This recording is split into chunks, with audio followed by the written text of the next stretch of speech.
Yeah. So I'm Dr. Preeti, and I'm at Hyderabad currently. And see, let me begin my topic telling you when did this all begin? Why is it important to even refine? And how are we going to do this?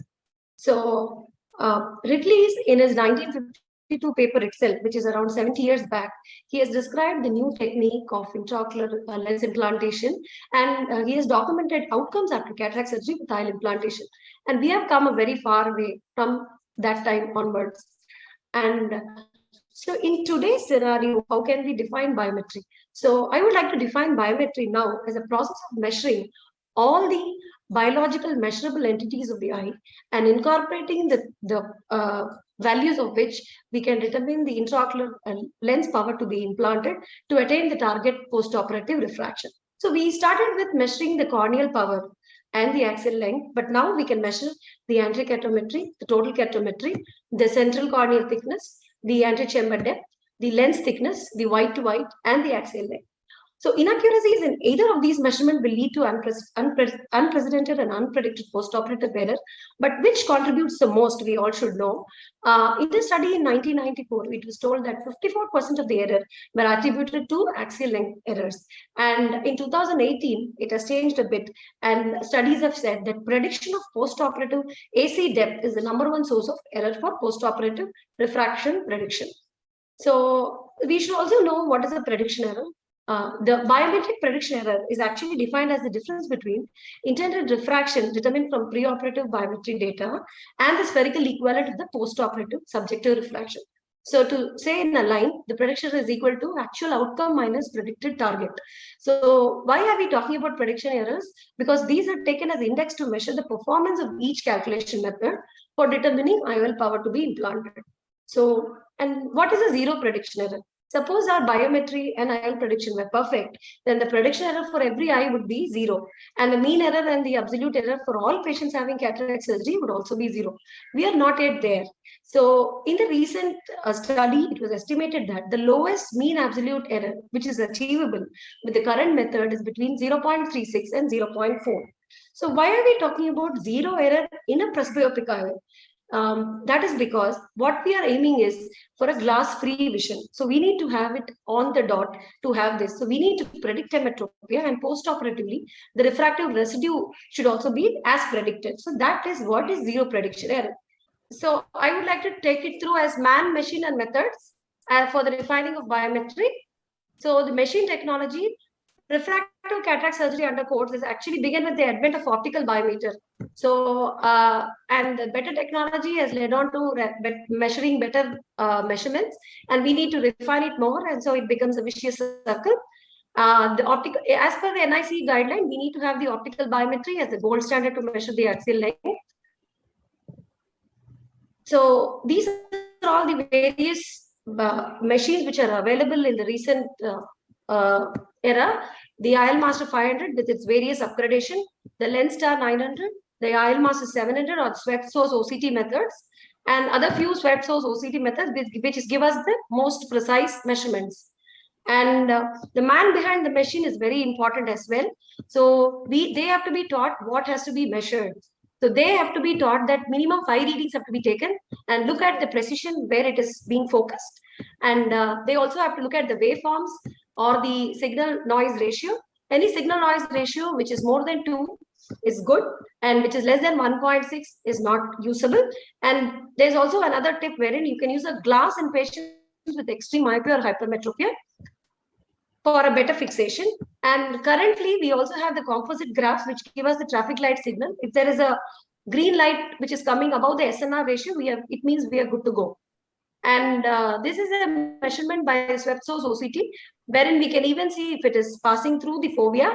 So the technician has to be told that when they are taking the scan, the axial length measurement has to pass through this foveal center. We need to have the fixation check done, and then we can measure it. While measuring the AC depth, the single point which has to be sharp has to fall within this tablet, within this box which is seen here, and then the measurements have to be taken.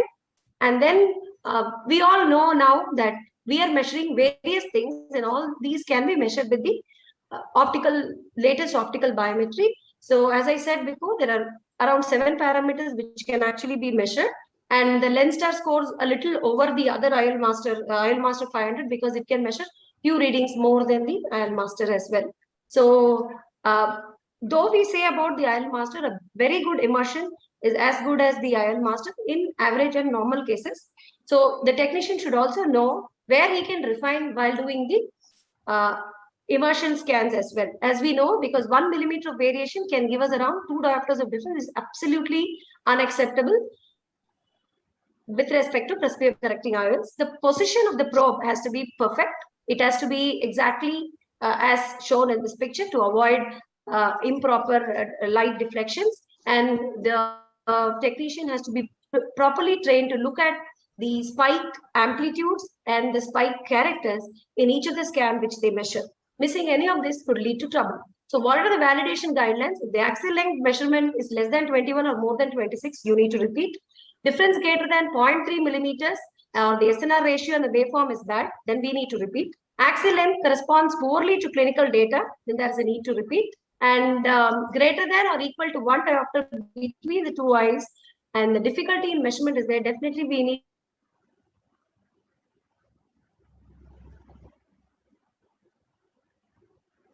we have less number of people with IOL Master. Whenever we are planning a good lens, it's always prudent. Am I audible? Yeah. Yes. Yeah, it's always prudent to refer it to somebody who has the machine in place, get the measurement and do it.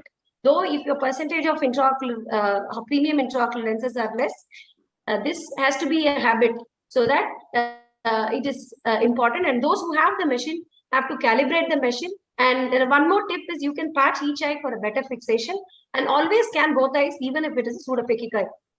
And coming on to refining keratometry, so we know that these are all the various keratometers which are available. The manual keratometer, which we are using. I'll take a little time, just another minute or so. And the topography cannot be avoided. Different type of keratometry we have. So I was explaining that we should know the difference between the keratometry of each of the IOL Master or the optical biometry which we possess to fine tune the same. And the topography or the keratometry or even the IOL scan itself has to be done before installing any drops into the eye. Where if a patient is wearing a contact lens user, 3 weeks prior, or else we will be losing our cases in today's scenario. And we should always make sure that it is corneal astigmatism. And the zone of measurement, as I said, we should be knowing. Am I audible, Dr. Arvind? Am I still connected? You are breaking. Maybe try switch off your. No, just switch off your video and then just keep talking. It may be useful. Please go ahead.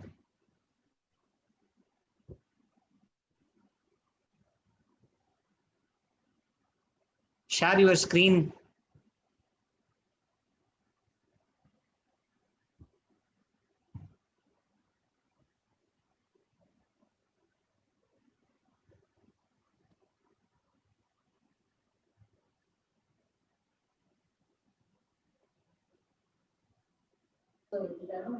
I think we can take there she comes.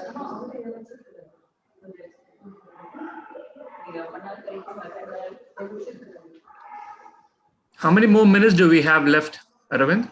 We have almost 17 minutes left. I have one small conclusion thing. Okay. Post-operative management. I just thought she can finish. So these are the sources of errors in keratometry. So we need to fix this before we finalize the errors, our measurements. And a note on posterior corneal power. Why is it so important? Because we will be underestimating or overestimating our toric IOL calculation if we are not taking into account these posterior corneal powers. And with this web source OCT and with the telecentric keratometry, we will be able to get the exact values of the power which we need to incorporate in the IL calculation formulas. And the K reading validation, as we all know, if it's a post-keratorefractive surgery, is always repeat. If more than 40 or less than 40 or more than 47, we need to repeat it. Average corneal diameter more than 1D difference is there, we need to always repeat it. And if there is a difference between the corneal astigmatism by keratometry and recent clinical manifest refraction, we need to be alert and we need to repeat this. And these are all the various biometric measurements which is used by different formulas which are available, all the third and the fourth generation formulas. I'm just touching upon the IL calculation formulas because that was not my topic of today. And the best formulas are definitely the latest generation formulas. Some of the formulas are available to us on the internet in specific websites. We do get the Holiday 2 incorporated in the IL Master 700 for calculating the best possible implant, which is possible.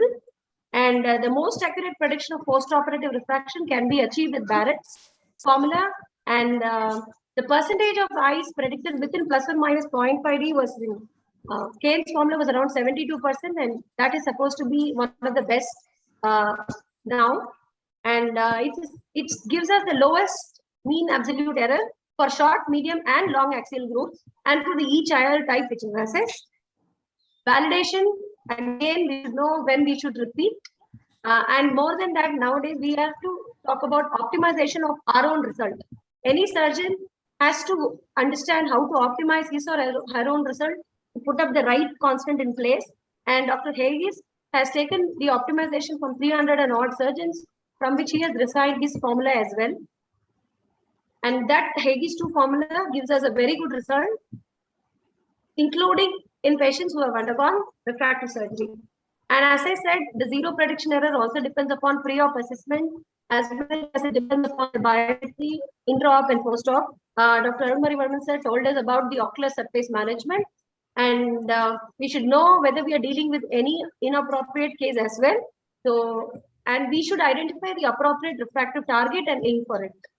Other preoperative biometric error is certain things are very important. We need to correctly mark the IOL power on the case sheet, because though we get a lot of variance, unless we mark, the technician could mistake it. And the right data has to be fed for any online calculation, because if we mix up the K1 and K2, we are going to place it right in the opposite direction, which will take us by surprise, us and the patient. And intraoperative error, as was told, correct position, access verification in the bag, and centration has to be taken into account. So my take home would be all tomo and topography IL master has to be performed before installing any drops. Short eyes, post-keratorefractive, optical biometry is a mandate. Screening for refractive surgery is very important in this era, because we may miss it if the patient doesn't have a flap or a scar. It could be just a PRK. And invest in better biometric devices. The crowd is premium. The adoption of non-contact technique and creative problem solving by biometrics will only give us the best result. Train our technicians. That is where less number of technicians are also important, because more the technicians involved, the more the error source. Always cross-check your reading. Whatever they enter, we should also know what is happening, and we should keep tracking our outcomes. We need to calibrate the instrument and upgrade the software and upgrade the knowledge and apply in practice. Thank you very much. These are the references. And I would just like to conclude that we are what we repeatedly do. Excellence is not an act, but an habit. Thank you very much. Thank you, Preeti.